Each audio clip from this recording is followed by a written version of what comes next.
بنورنا الدنيا وننشر في الفضاء أملا ونعلي عزم همتنا فمن طلب العلا وصل. والعاقبة للمتقين والصلاة والسلام على سيد الأنبياء والمرسلين سيدنا وحبيبنا وحبيب رب العالمين محمد وعلى آله وأصحابه ومن هدى بهديه إلى يوم الدين. باب من ينكب أو يطعن في سبيل الله. یہ باب اللہ کے راستے میں کسی عضو کے خون آلود ہونے یا زخم خوردہ ہونے کے بیان میں. ینکبو یہ نکبہ سے بنا ہے، النکبتو اس کے معنی آتے ہیں کسی عضو میں ایسا زخم لگنا، کسی عضو کا ایسا زخم سے دوچار ہونا کہ خون بہنے لگ جائے. اور یطعنو یا طعنون سے بنا ہے جس کے معنی آتے ہیں نیزے کا لگنا. زمانے قدیم میں آلات حرب میں کوئی بہت زیادہ ترقی نہیں تھی. آلات حرب میں ایک تو تلوار ہوتی تھی اور دوسرا نیزہ ہوتا تھا، جس کو ہمارے زمانے میں کہیں پر دیکھا جاتا ہے، جسے کہا جاتا ہے بھالا. وہی بھالا در حقیقت نیزہ ہے. تو ایک تو تلوار سے لڑتے تھے یا تیر سے لڑتے تھے یا نیزے سے لڑتے تھے، اور ڈھال کے ذریعے سے اپنے آپ کو بچاتے تھے یا زرہ پہن کر اپنے آپ کو بچاتے تھے. اور گھوڑا، یہ کل آلات حرب ہے، اس سے بڑھ کر اور کچھ نہیں تھا. زیادہ تر لوگ تلوار بازی کو جانتے تھے، کچھ لوگ تیر بازی کے ماہر ہوتے تھے. اول من رمى فی الاسلام سعد بن ابی وقاص، سب سے پہلے اسلام میں تیر چلانے والے حضرت سعد بن ابی وقاص، سیدنا حضرت سعد بن ابی وقاص مہاجر صحابی تھے. رسول اللہ صلی اللہ علیہ وسلم کے رشتے سے تھے. آپ صلی اللہ علیہ وسلم انہیں اپنا ماموں کہتے تھے. تو آپ صلی اللہ علیہ وسلم ان کی تیر اندازی پر فدا تھے. غزوہ احد کے موقع پر جب رسول اللہ صلی اللہ علیہ وسلم کو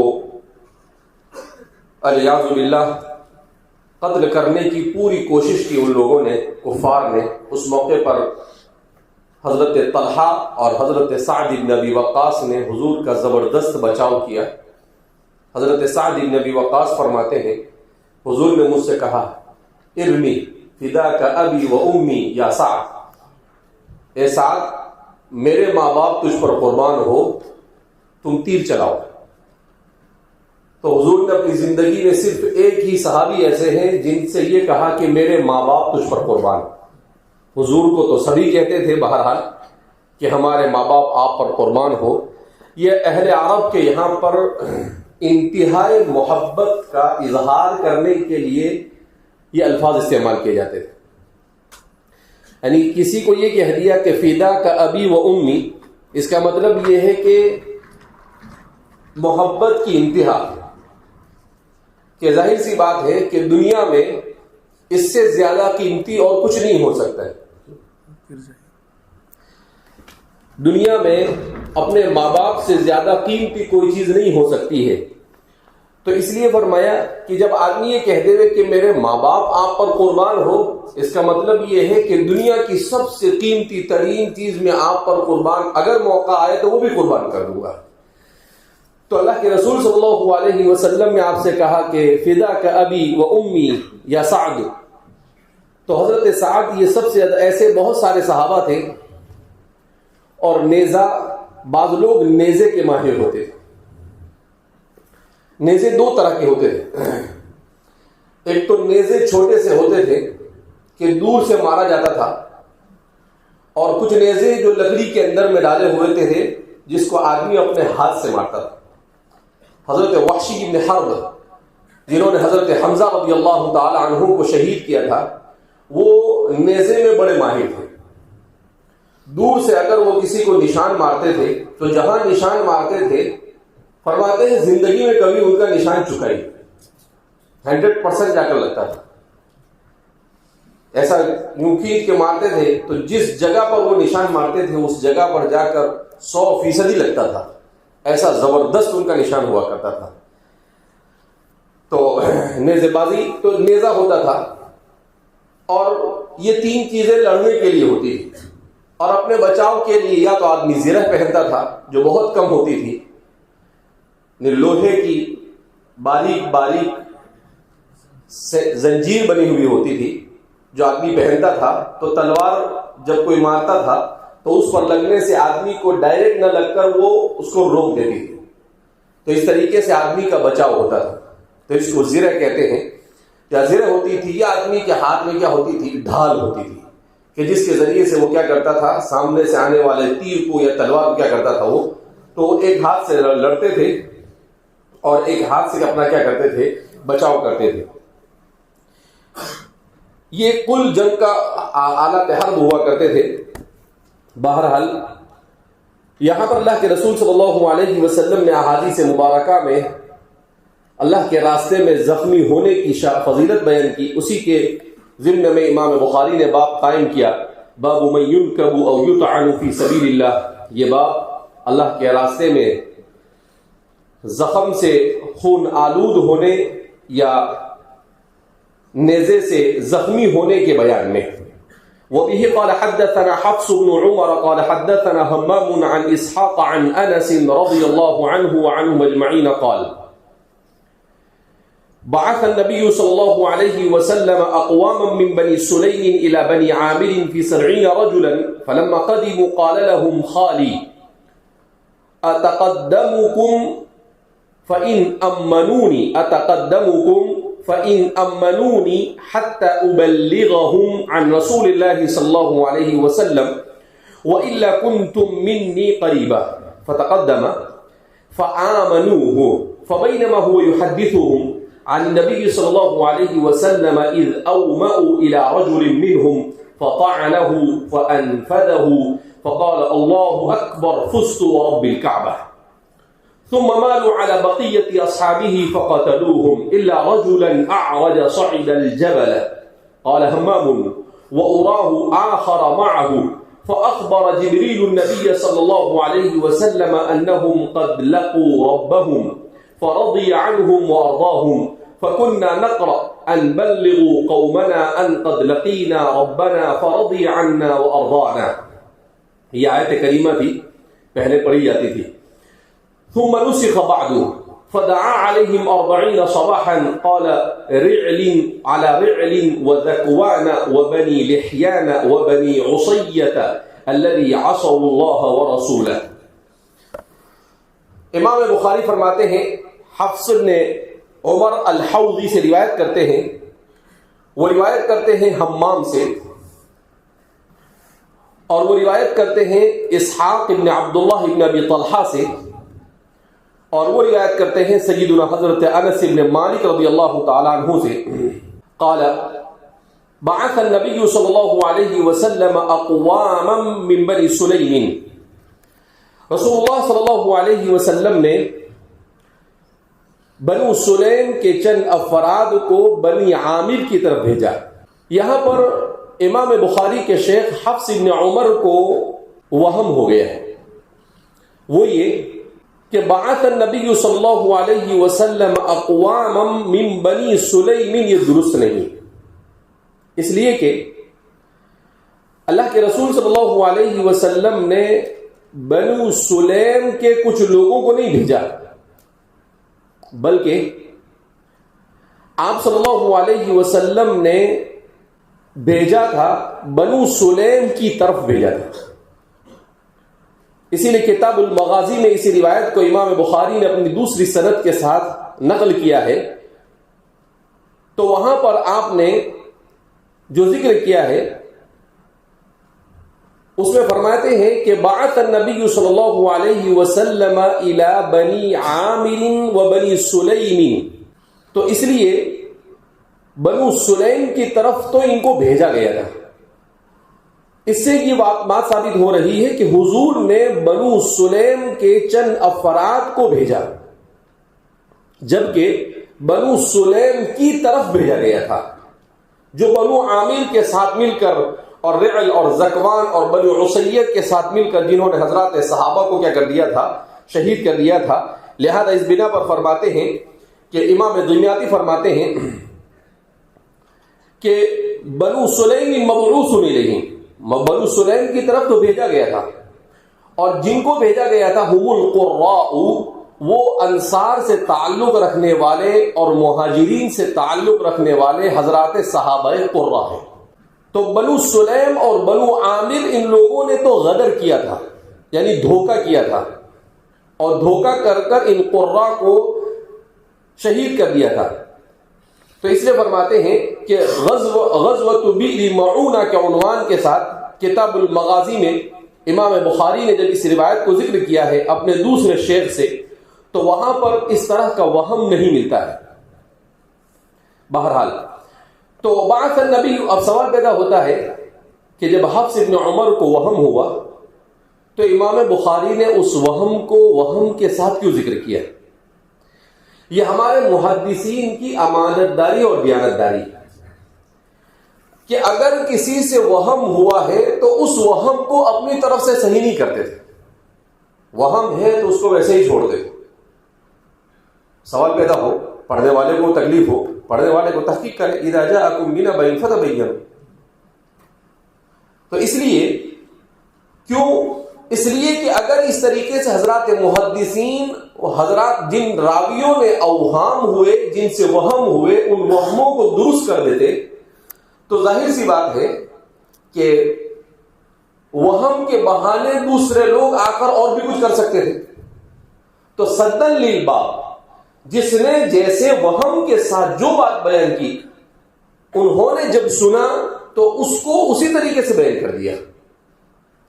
اگر ضرورت پڑی تو اشارہ کر دیتے ہیں، ورنہ اشارہ بھی نہیں کرتے ہیں اور کہتے ہیں کہ بھئی اسی کو اگر میں کسی دوسرے شیخ سے دوسری جگہ پر بیان کر رہا ہوں تو ان دونوں کو ملا کر آپ اپنے وہم کو دور کریں، اور آپ کے ذہن و دماغ سے یہ وہم کے دور کرنے کی ذمہ داری آپ کی، سارا ٹھیکہ ہم لے کر بیٹھے نہیں ہے. تو یہ حفص ابن عمر کا وہم ہے، جس وہم کی طرف امام بخاری نے کتاب المغازی میں باب غزوۃ بئر معونہ کے تحت اپنے دوسرے شیخ سے جو روایت کی ہے اس میں اس وہم کو آپ نے دور کر دیا ہے. تو فرماتے ہیں کہ اصل یہ ہونا چاہیے تھا بعث النبی صلی اللہ علیہ وسلم اقواما الی بنی سلیم و بنی عامر، لیکن کسی کو درست کرنے کی اجازت نہیں کتاب میں. اسی طرح سے ہمیں پڑھنا ہوگا اور سمجھنا ہوگا ایسا جیسا سمجھایا جا رہا ہے، لیکن اس کی تصحیح کی نہ کسی کو. جب امام بخاری نے نہیں صحیح کیا تو تو اور میں کون سے تسمار کھائیں صحیح کرنے والے. تو بعث النبی، یعنی یہ مستقل ایک علم ہے، اوہام المحدثین، علم اوہام المحدثین کے نام سے مستقل ایک علم ہے جس میں حضرات محدثین سے جہاں جہاں پر وہم ہوتا ہے متأخرین محدثین نے آ کر اس وہم کو دور کیا کہ بھئی فلاں کبار راوی محدثین میں سے بڑے آدمی ہیں، لیکن انسان تھے، انسان ہونے کے ناطے ان کو کچھ کا کچھ وہم ہو گیا، اور ان کا وہم یہ ہے اور ان کے وہم کی صحت یہ ہے کہ ایسا نہیں ہے جیسا انہوں نے سمجھا، بلکہ ایسا ہے جیسا کہ بیان کیا جا رہا ہے. تو فرماتے ہیں کہ فلما قدموا، پھر جب وہ لوگ وہاں پر پہنچے، یعنی بئر معونہ ایک جگہ کا نام تھا، ایک کنواں تھا جس کا نام بئر معونہ، ویل آف معونہ جس کو کہتے ہیں، وہ جگہ تھی. وہاں پر حضرات صحابہ کی جماعت پہنچی. اصل میں بنو سلیم، بنو عامر کے کچھ افراد رسول اللہ صلی اللہ علیہ وسلم کی خدمت میں آئے اور انہوں نے آ کر حضور کے ہاتھ پر اسلام قبول کرنے کا ڈھونگ رچا. پھر اس کے بعد حضور سے کہا کہ آپ ہمارے علاقے میں جتنے بھی قبائل ہیں، زکوان ہے، بنو عامر ہمارا قبیلہ، بنو سلیم ہے، بنو عصیہ ہے، یہ سب کے سب اسلام لانا چاہتے ہیں، تو آپ ہمارے ساتھ اچھے قرآن پڑھنے والے بھیجو۔ رسول اللہ صلی اللہ علیہ وسلم نے حضرات مہاجرین اور انصار میں سے 70 صحابہ کا انتخاب کیا جو قرہ صحابہ تھے۔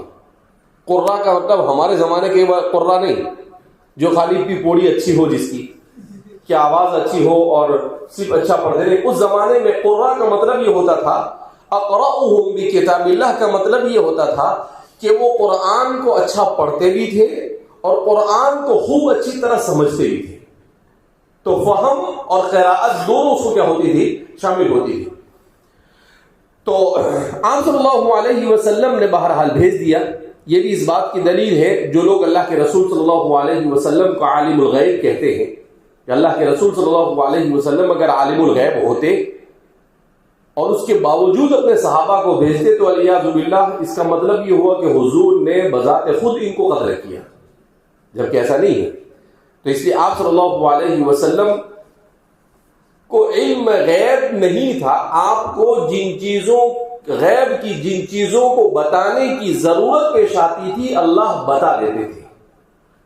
اللہ کا علم غیب ذاتی ہے اور رسول اللہ صلی اللہ علیہ وسلم کا علم غیب عطائی ہے۔ تو فرماتے ہیں فلما قدموا، پھر جب وہ لوگ وہاں پر پہنچے یعنی ان کے علاقے میں، قال لهم خالی، سیدنا حضرت انس بن مالک رضی اللہ تعالیٰ عنہ فرماتے ہیں کہ ان سے میرے ماموں نے کہا۔ یہ حضرت انس بن مالک کے ماموں کون ہیں؟ حضرت حرام بن ملحان۔ حضرت حرام بن ملحان رضی اللہ تعالی عنہ انصاری صحابی ہے، بدریین میں سے ہے۔ بدر میں آپ نے بھی اور آپ کے بھائی تھے انہوں نے بھی شرکت کی تھی، اور بعض حضرات کا کہنا یہ ہے، بلکہ راجح قول یہی ہے کہ آپ بیر معونہ کے موقع پر شہید ہو گئے، بلکہ سب سے پہلے ہی جیسا کہ واقعے سے پتہ چلتا ہے شہید ہوئے۔ بعض حضرات کا یہ کہنا ہے کہ آپ زخمی ہوئے تھے اور پھر اس کے بعد آپ کو شہید کیا گیا۔ بہرحال صحیح یہ ہے کہ جیسا کہ ابھی اس واقعے ہی میں آپ کی دردناک شہادت کا تذکرہ ملتا ہے، تو حضرت حرام بن ملحان خالی سے مراد سیدنا حضرت حرام بن ملحان الانصاری البدری۔ تو فرماتے ہیں کہ قال له خالی، میرے ماموں نے ان سے کہا، اتقدمکم، میں تم لوگوں سے آگے جاتا ہوں۔ یعنی حضرت حرام بن ملحان کو کچھ خطرہ سا محسوس ہوا، انہیں ایسا لگا کہ وہ ہوتا ہے نا کہ آدمی جب کچھ ہونے والا ہو تو انسان کی چھٹی حص کام کرنے لگتی ہے، جس کو اردو میں یہ کہتے ہیں، آدمی کچھ ہونے والا ہے اور آدمی بیان کر دیتا ہے تو کہتے ہیں کہ سکس سینس، یعنی اس کی چھٹی حص کام کر رہی ہے۔ تو حضرت حرام بن ملحان رضی اللہ تعالیٰ عنہ کی چھٹی حص نے انہیں کچھ خطرہ محسوس کیا، انہیں ایسا لگا کہ کچھ مطلب خطرہ ہے، کچھ نہ کچھ ہو سکتا ہے، لہذا انہوں نے یہ چاہا کہ چلو میں آگے نکل جاؤں، اگر ایسا کچھ خطرہ ہوگا تو میں تم لوگوں کو بتا دوں گا تو تم لوگ اپنا بچاؤ کر لینا۔ تو بہرحال یہ بھی ان کی جرأت ایمانی اور جذب ایمانی تھا کہ پورے خطرے کو خود سے مول لینے کے لیے کیا ہو رہے ہیں؟ تیار ہو رہے ہیں۔ فَإِنْ أَمَّنُونِي، پس اگر مجھے ان کی طرف سے امن محسوس ہوا، مجھے ایسا لگا کہ کوئی خطرہ ہے نہیں اور بالکل سب ٹھیک ٹھاک ہے، حَتَّى أُبَلِّغَهُمْ عن رسول اللہ صلی اللہ علیہ وسلم وَإِلَّا كُنْتُم مِّنِّي قَرِيبًا، تو حَتَّى أُبَلِّغَهُمْ، تو میں انہیں اللہ کے رسول صلی اللہ علیہ وسلم کی جانب سے جو پیغام ہے وہ پیغام میں انہیں دے دوں گا۔ وَإِلَّا كُنْتُم مِّنِّي قَرِيبًا، اور اگر خدا نخواستہ انہوں نے مجھ پر حملہ کر دیا تو تم میرے قریب ہی ہوں گے، کوئی بہت دور ہوں گے نہیں۔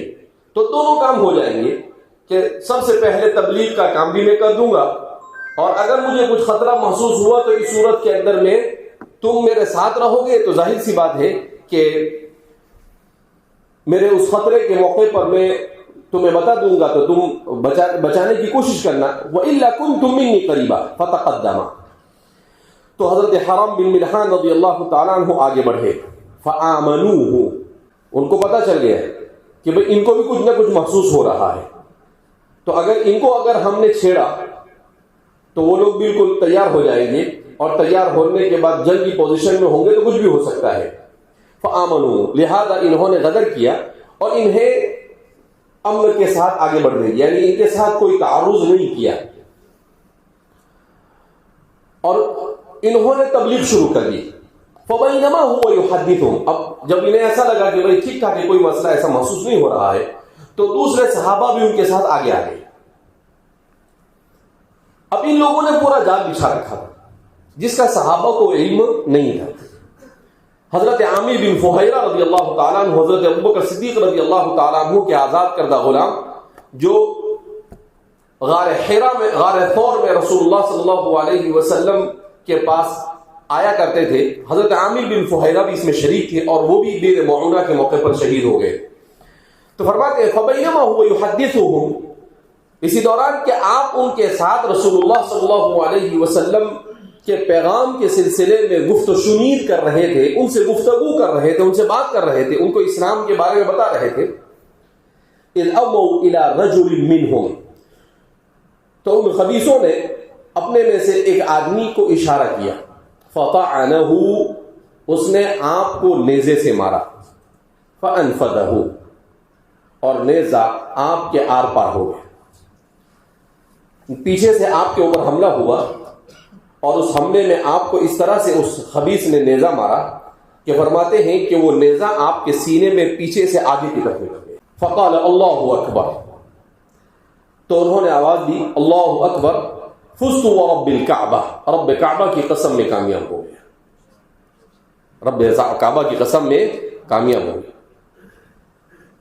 یہ حضرت حرام بن ملحان کا ایمان تھا۔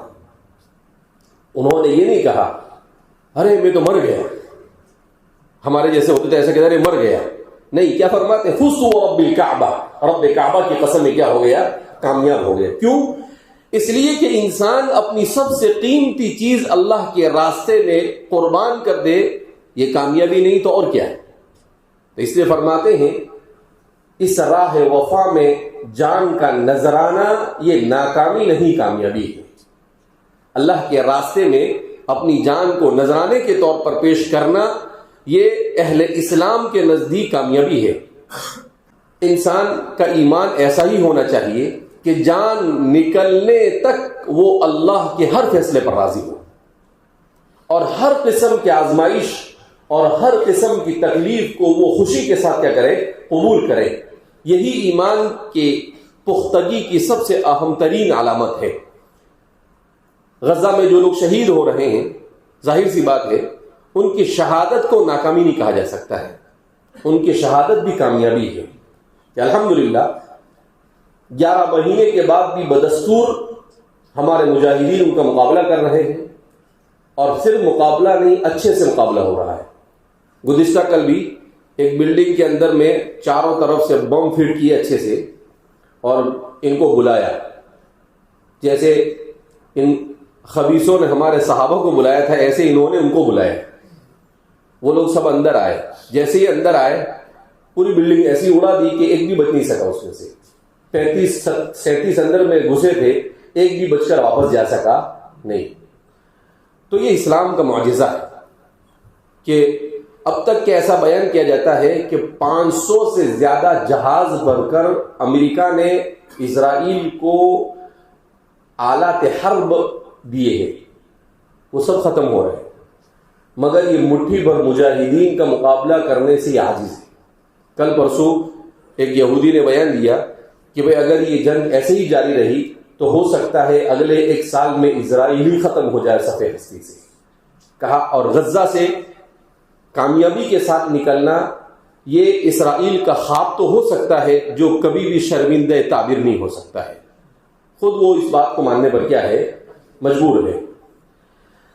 تو بہرحال کیا فرما رہے ہیں کہ اوموا الی رجل منهم فطعنه فانفذه فقال اللہ اکبر، تو آپ نے کہا اللہ اکبر، فزت ورب الکعبہ، رب کعبہ کی قسم میں کامیاب ہو گیا۔ ثم مالوا علی بقیۃ اصحابہ، پھر انہوں نے دیگر صحابہ کی طرف رخ کیا، فقتلوهم، اور انہوں نے ان سب کو قتل کر دیا، شہید کر دیا، الا رجلا اعرج، ہاں ایک صحابی تھے جو اپنے پاؤں سے معذور تھے، لنگڑے تھے، صعد الجبل، وہ پہاڑ پر چڑھ گئے۔ وہ صحابی کون تھے؟ حضرت کعب ابن یزید الانصاری رضی اللہ تعالیٰ عنہ۔ تو حضرت کعب ابن یزید الانصاری اپنی جان بچانے میں کامیاب ہوئے۔ قال حمام فرماتے ہیں، یہ حمام والی ہی روایت کو امام بخاری نے کتاب المغازی کے اندر میں بیان کیا ہے بئر معونہ کے تحت۔ وَأُرَاهُ آخَرَ مَعَهُ، اور میرا یہ سمجھنا ہے اور میرا یہ ماننا ہے، میری یہ رائے ہے، ان کے ساتھ ایک اور صحابی تھے، اور یہ بھی صحیح بات ہے کہ حضرت کعب ابن یزید اور حضرت ضامر رضی اللہ تعالیٰ عنہ، یہ دو صحابی تھے جو اس موقع پر بچ سکے، ان کے علاوہ باقی سارے کے سارے صحابہ شہید ہو گئے تھے۔ فأخبر جبریل النبی صلی اللہ علیہ وسلم انہم قد لقوا ربہم، تو حضرت جبریل علیہ السلام نے نبی کریم صلی اللہ علیہ وسلم کو خبر دی کہ یہ 70 کے 70 قرہ صحابہ یہ اللہ کے دربار میں حاضر ہو گئے، کہا کہ یہ سب شہید ہو گئے۔ فرضی عنہم وارضاہم، اللہ ان سے راضی ہو گئے اور وارضاہم، اور اللہ نے انہیں راضی کر دیا۔ تو فرماتے اللہ ان سے راضی ہو گئے اور انہیں راضی بھی کر دیا، اللہ نے انہیں بھی خوش کر دیا۔ فکنا نقرأ، تو فرماتے ہیں حضرت انس بن مالک رضی اللہ تعالیٰ عنہ کہ ہم قرآن کریم کی من جملہ آیتوں کی یہ آیت پڑھا کرتے تھے اصحاب بئر معونہ کے سلسلے میں۔ وہ آیت کیا تھی؟ ان بلغوا قومنا ان قد لقینا ربنا فرضی عنا وارضانا، کہا یہ آیت ایک زمانے تک پڑھی جاتی رہی کہ ہماری قوم کو ہماری طرف سے یہ پیغام پہنچا دو کہ ہم نے اپنے پروردگار سے ملاقات کی، فرضی عنا، بس اللہ ہم سے راضی ہو گئے، وارضانا، اور اس ذات نے ہمیں بھی راضی کر دیا۔ تو فرماتے ہیں کہ اصحاب بئر معونہ کی زبانی ان کلمات کو ایک زمانے تک قرآن کریم کی آیات کے طور پر پڑھا جاتے رہا، پھر اس کے بعد اسے منسوخ کر دیا گیا، ثم نسخ بعد، پھر اس کے بعد وہ منسوخ ہو گیا۔ فدعا علیہم 40 صباحا، رسول اللہ صلی اللہ علیہ وسلم نے 40 دن تک ان کے خلاف بد دعا کی، ان کے خلاف دعا کرتے۔ دعا اعلیٰ کے معنی آتے ہیں بد دعا کرنا۔ تو آپ صلی اللہ علیہ وسلم نے 40 دن تک فجر کی نماز میں ان کے اوپر بد دعا کرتے رہے، اللہ کے رسول صلی اللہ علیہ وسلم، یعنی قنوت نازلہ کے ذریعے سے۔ علی رعل وذکوان وبنی لحیان وبنی عصیۃ، قبیل بنو رعل پر اور قبیل بنو زکوان پر، یہ بنو سلیم ہی کے دو شاخیں تھیں۔ قبیل بنو سلیم جیسا کہ اوپر بیان کیا گیا، تو اسی کی دو شاخیں تھیں، رعل اور زکوان۔ وبنی لحیان، اور بنو لحیان ابن حزیل ابن مدرکہ ابن الیاس ابن مضر۔ بعض حضرات کا کہنا تھا کہ یہ لوگ بھی بنو سلیم کے ساتھ حضرات صحابہ کے قتل میں شریک تھے دوسری طرف سے، اور بعض کا کہنا تھا کہ یہ قتل میں شریک نہیں ہوئے مگر سازش میں یہ لوگ شریک تھے۔ تو فرماتے ہیں وبنی لحیان وبنی عصیۃ، اور قبیل بنو عصیہ، یہ قبیل بنو عصیہ یہ بھی ایک شاخ تھی قبیل بنو سلیم کی، جو بڑا قبیلہ تھا اسی کی ایک شاخ تھی۔ الذی عصوا اللہ ورسولہ، جنہوں نے اللہ اور اس کے رسول کی نافرمانی کی۔ اللہ کے رسول فرماتے تھے عصی عصى اللہ ورسولہ، کیا عصی نے اللہ اور اس کے رسول، یعنی اسم بامسمى ہو گئے، ان کا نام بھی عصی ہے اور ان مردودوں نے کام بھی عصی جیسا ہی کیا ہے۔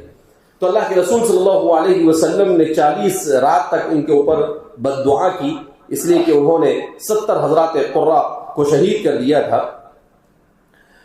اس لیے فرماتے ہیں کہ یہ لوگ بہت بعد میں اسلام میں داخل ہوئے، ان کو اسلام کی ہدایت بھی جلدی نہیں ملی، اور بعض حضرات کا کہنا ہے کہ اسلام کی ہدایت ملنے کے بعد بھی، اسلام میں آنے کے بعد بھی اللہ رب العزت نے ان سے اسلام کی کوئی خاطر خواہ خدمت نہیں دی، بلکہ کچھ نہ کچھ الٹا سلٹا ہی کرتے رہے یہ۔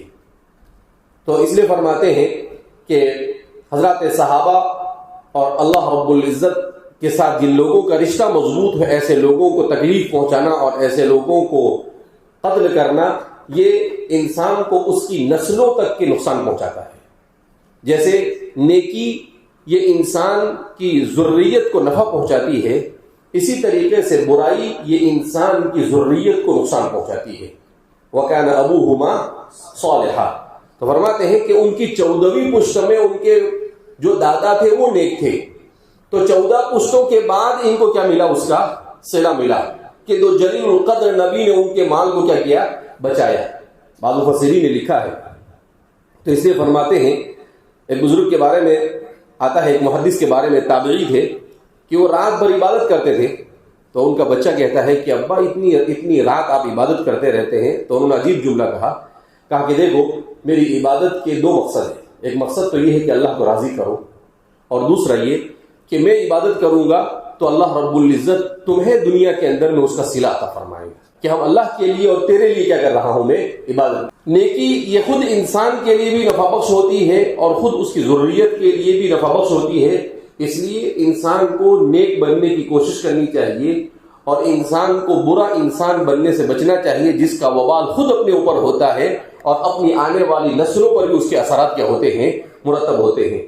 وبه قال حدثنا موسى بن اسماعيل قال حدثنا ابو عوانة عن الاسود وابن قيس عن جندب بن سفيان رضي الله عنه وعن مجمعين ان رسول الله صلى الله عليه وسلم كان في بعض المشاهد وقد دميت اصبعه فقال هل انت الا اصبع دميت وفي سبيل الله ما لقيت.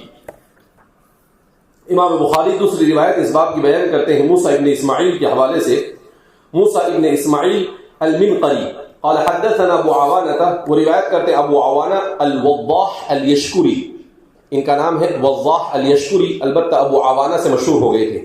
عن الاسودی، وہ روایت کرتے ہیں اسود سے، چونکہ اسود نام کے بہت سارے محدثین ہیں اس لیے بین القوسین ذکر کیا ہوا ابن قیس، اسود ابن قیس ہے. عن جندب بن سفیان، اور وہ روایت کرتے ہیں جندب ابن سفیان سے، جندب ابن سفیان ابن عبداللہ ابن سفیان صحابی ہے.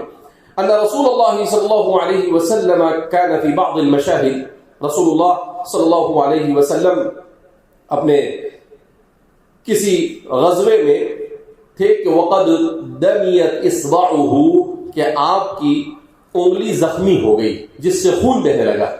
فقال، تو آپ اپنی اس انگلی کو مخاطب کرتے ہوئے فرماتے ہیں هل انت الا اصبع دمیتی، کہ تو ایک انگلی ہے جو خون آلود ہو گئی.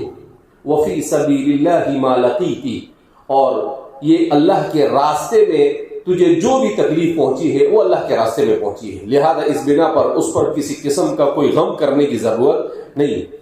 اب ہمارے محدثین اس سلسلے میں کہ یہ شعر ہے یا نہیں ہے، تو بعض حضرات کا کہنا یہ ہے کہ یہ شعر ہے، بعض حضرات کا کہنا ہے کہ یہ شعر نہیں ہے. جو لوگ کہتے ہیں کہ یہ شعر نہیں ہے وہ کہتے ہیں کہ بھئی یہ مشجع اور مقفع کلام ہے، کیونکہ قرآن نے کہا کہ آپ شاعر نہیں ہے، لہذا آپ نے شعر نہیں کہا، آپ نے ایسا کلام کہا جس سے ایسا محسوس ہوا کہ یہ شعر. اور بعض حضرات نے کہا کہ آپ نے شعر کہا، اگر پوری زندگی میں اکا دکا شعر کہا ہو تو الشاذ والنادر کالمعدوم، تو اس کی وجہ سے آپ کے اوپر شاعر ہونے کا اطلاق نہیں ہو سکتا ہے. کبھی کبھی ایسا ہی آدمی جس کو شاعری کا ذوق ووق نہ ہو، اچانک اس کے منہ سے بھی کبھی کوئی شعر جیسا جملہ کیا ہو جاتا ہے، نکل جاتا ہے. کیونکہ شعر کے شعر ہونے کے لیے شعر بولنے والے کا قصد شعر کا ہونا ضروری ہے، یعنی وہ اس نیت سے بولے کہ بھئی یہ شعر ہے تو وہ شعر بنتا ہے، ورنہ وہ شعر بنتا نہیں ہے.